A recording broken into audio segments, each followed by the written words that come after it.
Hi friends, मैं Akshay base point classes में आपका स्वागत है।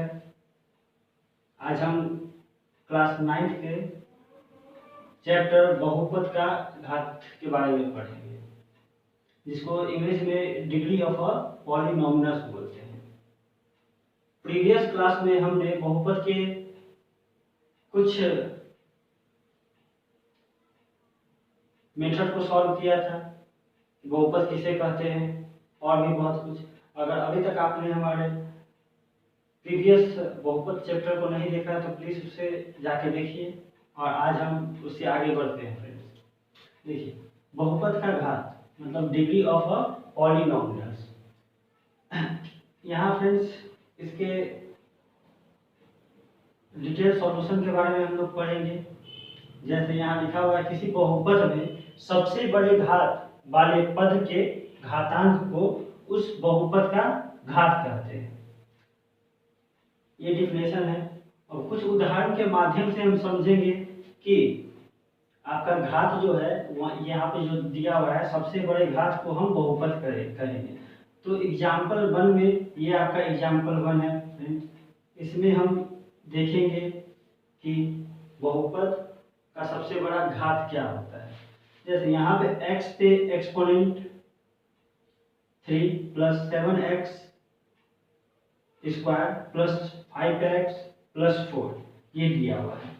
में x के सबसे बड़े घात वाले पद x3। अब देखिए, यहाँ भी x है, यहाँ भी x है, यहाँ भी x है। तो ये देखा जाए तो एक तरफ से ये चर है, ये भी आपका चर है और ये आपका चर है। तो यहाँ सब x के टर्म में है। तो हम यहाँ पे देख रहे हैं x के सबसे बड़ा घात क्या है, 3 है। क्यों? क्योंकि x पे जो पावर है वो यहाँ 3 है, यहाँ x पे पावर 2 है, यहाँ पे x के पावर 1 है। तो यहाँ पे देखेंगे x का सबसे बड़ा पावर किसके पास है, तो ये आपका x3 के पास है। x3 के पास है तो यहाँ लिखे x3 है, इसका घातांक 3 है। क्यों? क्योंकि ये जो आपका ये 3 है, यही इसका क्या होता है, घातांक होता है। तो इस बहुपद में सबसे बड़ा घात क्या होगा, तो ये आपका 3 होगा। तो शायद ये क्वेश्चन आप समझ गए होंगे। अब इसी में हम दूसरे उदाहरण को समझेंगे, जिससे आपकी और क्लियरिटी आएगी। जैसे यहाँ y पे पावर 5 दिया हुआ है, 8 y पे पावर 3 है, फिर प्लस 5 y पे पावर 8 दिए हुए हैं प्लस 6। तो यहाँ पे देख रहे हैं कि सब पहले तो ये सब आपका y टर्म में है, y।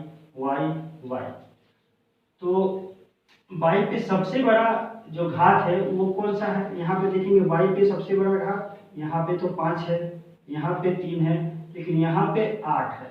तो y पे सबसे बड़ा घात 8 है। तो इसमें बहुपद क्या होगा, बहुपद का सबसे बड़ा घात आपका 8 हो जाएगा। ये आपका आंसर हो जाएगा। चलिए तीसरे नंबर उदाहरण की तरफ हम लोग बढ़ते हैं। जैसे यहाँ b पे घात 4 दिया हुआ है प्लस √4 और फिर b पे घात 4 दिया हुआ है, फिर माइनस b पे घात 6 दिया हुआ है। तो यहाँ ये सब b टर्म में है, मतलब हमारा चर क्या है, b है।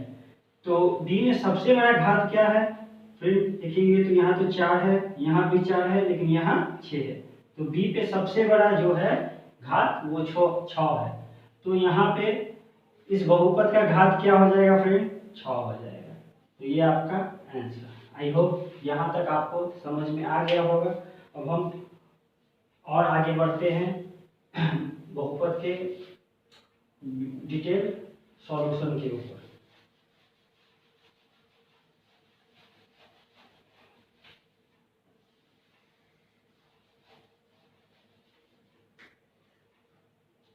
जैसे हम मानते हैं फ्रेंड्स,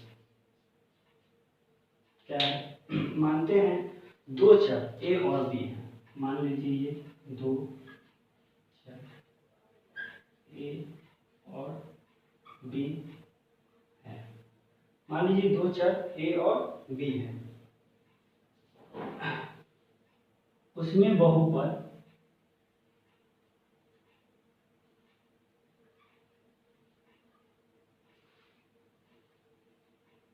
ए पे घात 3 मतलब ए पे एक्सपोनेंट ए पे पावर 3 और बी पे पावर 3 प्लस 5 ए पे पावर 5 बी पे power 1 minus root under 3 A B square. ये है फ्रेंड्स। इसमें हम यही देखेंगे सबसे बड़ा घात क्या है। तो फ्रेंड्स ठीक है फ्रेंड्स, यहाँ पे हम 4 कर देते हैं, क्योंकि अगर हम 5 कर देंगे तो फिलहाल अभी आपको समझ में नहीं आएगा, इसका हम आगे हम उसको बताएंगे। इसमें सबसे बड़ा घात क्या है ये देखेंगे। तो यहाँ ए पे घात 3, ए पे पावर 3, बी पे पावर 3, फिर यहाँ ए पे पावर 4 है, बी पे 1 है, फिर यहाँ ए बी यानी बी पे पावर 2 है। तो यहाँ सबसे बड़ा जो है वो क्या है, ए पे पावर 3 और बी पे पावर 3, ये दोनों साथ में है। तो यहाँ पे जब इस टर्म में दिया रहेगा तो यहाँ पे जो पावर है उसको हम ऐड करके हम निकालेंगे कि इसका बहुपद क्या होगा। जैसे यहाँ पे ए पे पावर 3 है तो 3, तो यहाँ है प्लस बी पे पावर यहाँ क्या है 3, तो 3 लिखेंगे और ये दोनों को हम ऐड कर देंगे तो 6। तो यहाँ पे सबसे बड़े बहुपद जो हो जाएंगे वो आपके 6 हो जाएंगे। मतलब आपका घात क्या होगा, बहुपद का घात लिख सकते हैं हम, बहुपद का घात 6 होगा। इस क्वेश्चन के लिए बहुपद का घात 6 हो जाएगा। तो आई होप ये आपको समझ में आ गया होगा फ्रेंड्स। अब हम लोग कुछ और आगे बढ़ते हैं।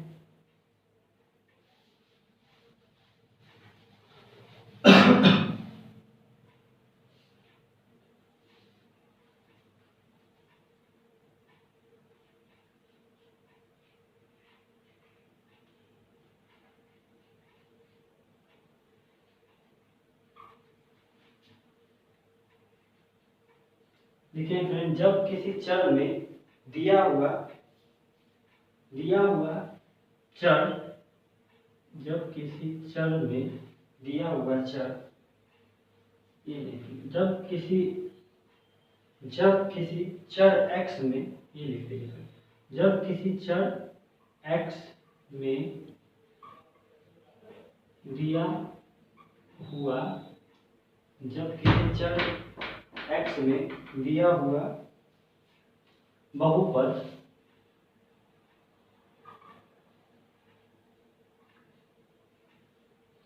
x के घातों के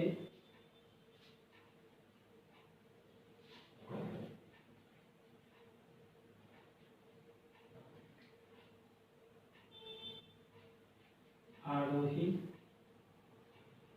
क्रम, जब किसी चर x में दिया हुआ बहुपद x के घातों के आरोही क्रम में अथवा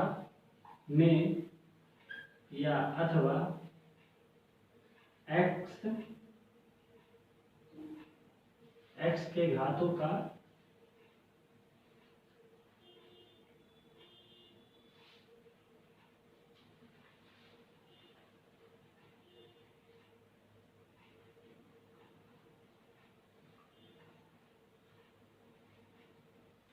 आरोही क्रम अथवा अवरोही क्रम में हो तो उसे बहुपद का मानक रूप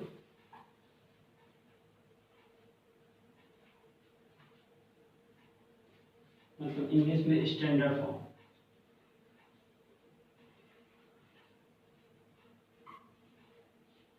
स्टैंडर्ड फॉर्म में हो। जैसे उदाहरण देखिए, हम कुछ उदाहरण को आपको समझाएंगे फ्रेंड्स कि कैसे। पहले तो आप यहाँ पे ये देख लीजिए फ्रेंड्स कि किसी भी बहुपद को हम मानक रूप में लगा सकते हैं।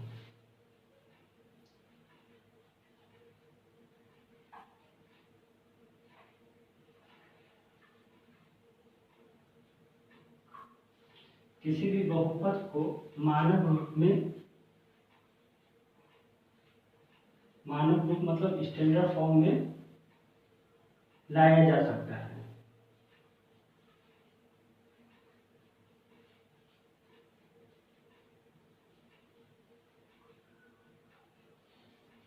कुछ हम उदाहरण के माध्यम से हम लोग सीखेंगे कि कैसे हम लोग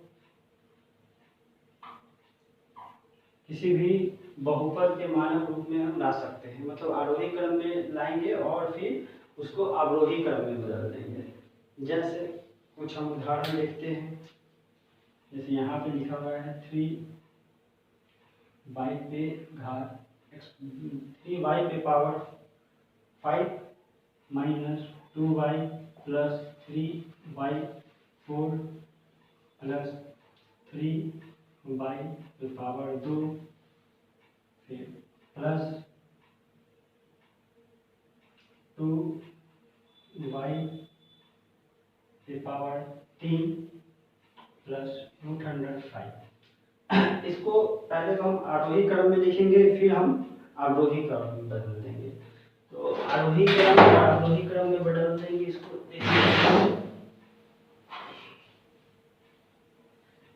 पहले हम लोग इसको आरोही क्रम में सजा देते हैं, मतलब जब भी ये दिया रहेगा तो इसको स्टैंडर्ड फॉर्म में कन्वर्ट करने के लिए आरोही क्रम या अवरोही क्रम में हम बदलेंगे। तो पहले हम आरोही क्रम उसको कहते हैं फ्रेंड्स, आरोही क्रम को बोलते हैं इंक्रीजिंग ऑर्डर। पहले सबसे छोटा डिजिट लेंगे, उससे बड़ा, फिर उससे बड़ा, फिर उससे बड़ा, फिर उससे बड़ा, ये हो गया। उसके बाद फिर अवरोही क्रम में सबसे बड़ा, फिर उससे छोटा, फिर उससे छोटा, फिर उससे छोटा। तो पहले आरोही क्रम है तो पहले सबसे छोटा क्या होगा, जो आपके डिजिट है √105।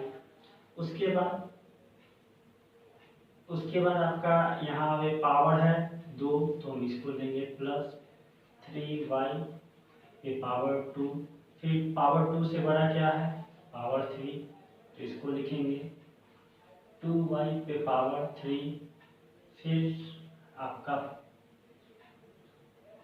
सॉरी फ्रेंड्स यहाँ तो एक ये है ही,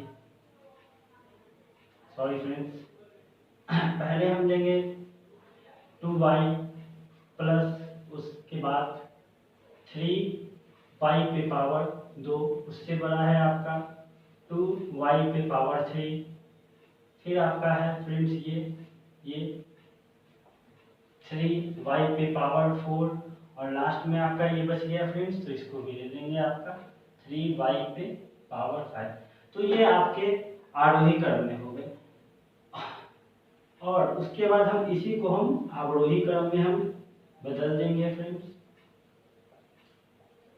जब हम आरोही क्रम में हम किसी भी बहुपद को सजा लेंगे तो आप अवरोही क्रम में बहुत आसानी से हम उसको बदल सकते हैं। जस्ट यहाँ पे जो आपका दिया हुआ इसको पलट देंगे, मतलब इसको पहले ला देंगे 3y पे पावर 5, फिर प्लस 3y पे पावर 4 प्लस 2y पे पावर 3, फिर प्लस 3y पे पावर 2 माइनस 2y फिर प्लस √105। तो हम लोग यहाँ तक फिर समझ लेंगे। अब इसके बाद नेक्स्ट सेशन में हम बहुपद के वर्गीकरण के बारे में पढ़ेंगे। तो आई होप यहाँ तक आपको समझ में आया होगा फ्रेंड्स। अगर हमारा पढ़ाने का तरीका आपको अच्छा लगे तो प्लीज़ इसे ज़्यादा से ज़्यादा शेयर कीजिए। थैंक यू फ्रेंड्स, बहुत जल्द हम नेक्स्ट सेशन में मिलेंगे।